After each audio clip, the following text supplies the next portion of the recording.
अवधूत चिंतन श्री गुरुदेव दत्त स्वामी महाराज की जय. छत्रपती शिवाजी महाराज की जय. येणाऱ्या गुरुपुष्य अमृतच्या दिवशी आपण कोणती सेवा करायची? त्या दिवशी आपण महाराजांचं नामस्मरण जास्त करू शकता. गुरुपुष्य अमृत म्हणजे काय? बृहस्पती गुरुदेवता आणि पुष्प नक्षत्र हे दोन्ही जेव्हा एकत्र येत असेल त्याला गुरु पुष्प अमृत योग म्हणतात. या योगावर तुम्ही नवीन गाडी असेल, घर असेल, नवीन गोष्टी तुम्ही करू शकता. मुहूर्त पाहण्याची गरज नाहीये. या दिवशी जास्त नामस्मरण आपण करू शकतो. स्वामी चरित्र 21 अध्याय वाचू शकतो. संक्षिप्त गुरुचरित्र आपण वाचू शकता.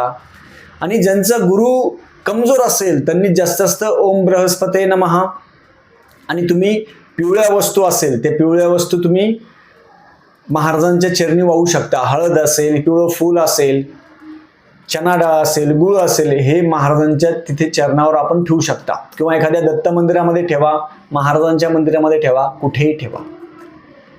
त्या दिवशी जास्तीत जास्त आपण नामस्मरण करावं. तुम्हाला कोणत्याही यंत्रतंत्राची गरज नाही आहे. मग हे यंत्र घ्या, ते यंत्र घ्या, कुंचन घ्या, काहीच गरज नाही. तुम्हाला कोणत्या अंगठ्या घ्यायची गरज नाही आहे, हातातलं घालायची गरज नाही आहे. ज्यांचा गुरु स्ट्रॉंग असेल तुम्हाला कोणत्याही गोष्टीची गरज नाही. आणि ज्यांचा गुरु कमजोर असेल त्यांनी रोज नवग्रह स्तोत्र रोज 81 दिवस 9 वेळा वाचायचं. छोटं नवग्रह स्तोत्र आहे. रोज 81 दिवस 9 वेळा आपण वाचायचं. त्याच्याने आपले जे ग्रह किती अनिष्ट असेल, किती खराब असेल तर आपल्याला कोणतेही शांती करायची गरज नाही. घरच्या घरी तुम्ही सकाळी करा, संध्याकाळी करा, कधीही करा.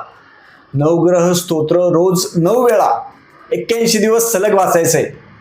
मध्ये मासिक धर्म आला असेल, सुतक असेल, वृद्धी असेल ते सोडून द्यायचं.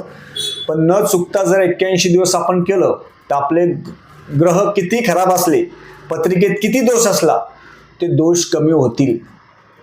श्रद्धेने मनापासून करावं. कोणत्याही यंत्रतंत्राची गरज नाही, शांतीची गरज नाही. आपल्या गुरुवर विश्वास ठेवला पाहिजे. आपल्या गुरूंवर आपण विश्वास ठेवला तर आपल्याला सर्व काही सिद्ध होतं. गुरुपुष्य अमृत योगावर आपण आपल्या घरच्या महाराजांच्या मूर्तीवर अभिषेक करावा, श्री सुक्त, पुरुष सुक्त. दत्त महाराजांच्या मूर्तीवर पण अभिषेक करावा, श्री सुक्त, पुरुष सुक्त, पवमान सुक्त. आणि त्या दिवशी जास्तीत जास्त नामस्मरण करावं. त्या दिवशी 11,000 जप, 21,000, 51,000 काउंटर घेऊन जप करा किंवा जपमाळ घेऊन जप करा. जेवढा जास्त जप आपण त्या दिवशी करणार त्याचं फळ आपल्याला भेटेल. आपल्याला कोणत्याही वस्तूची गरज नाहीये. नामस्मरण हे खूप महत्वाचं आहे. आपल्या गुरूंचं नामस्मरण करावा किंवा श्रीरामांचं नामस्मरण करा किंवा कुलदेवतेचं नामस्मरण करा. बंधन नाही. तुम्ही कोणाचंही नामस्मरण करा, त्यांचं फळ आपल्याला 100% भेटत असतं. म्हणून सगळ्यांनी सेवा अवश्य करावी.